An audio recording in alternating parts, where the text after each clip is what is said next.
Unpacking infidelity. Why do people cheat? Ever wondered why seemingly happy couples sometimes fall victim to cheating? It's a complex issue with no easy answers, but let's dive into some of the most common reasons behind infidelity. Prepare to have some myths busted.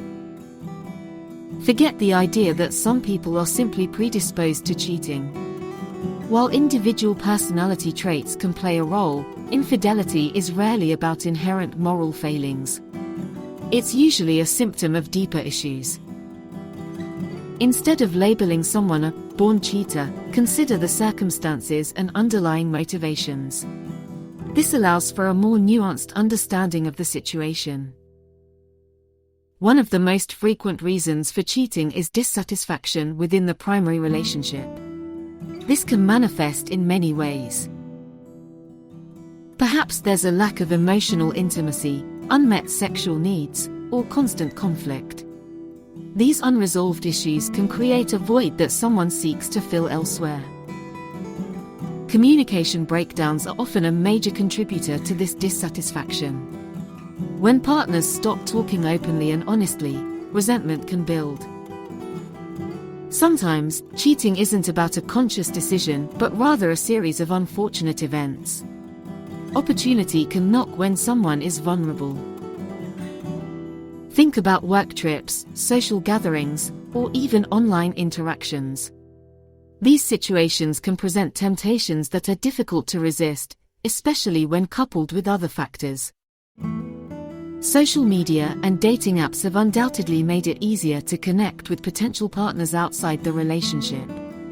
This increased accessibility can blur the lines of fidelity. Believe it or not, cheating can sometimes stem from low self-esteem. Seeking validation from someone outside the relationship can be a way to boost one's ego.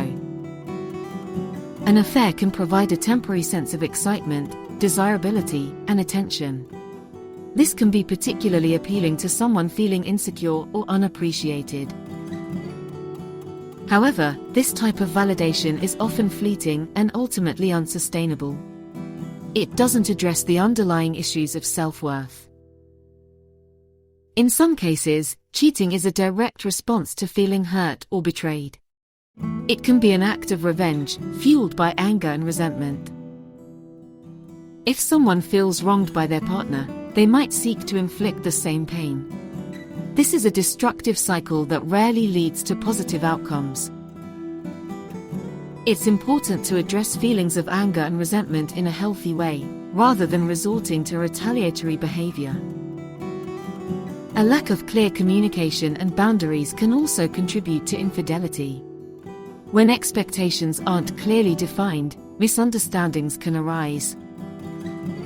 It's crucial to have open and honest conversations about what constitutes cheating and what behaviors are acceptable within the relationship. Establishing healthy boundaries can help prevent temptations and protect the integrity of the relationship.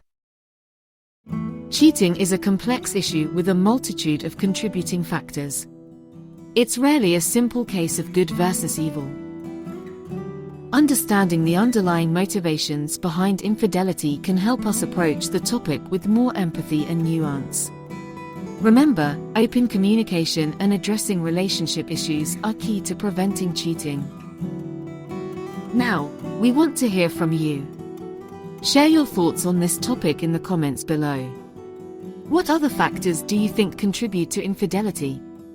Don't forget to like this video and subscribe to our channel for more relationship insights. And if you're struggling with relationship issues, consider seeking professional help from a therapist or counselor. Your relationship is worth fighting for.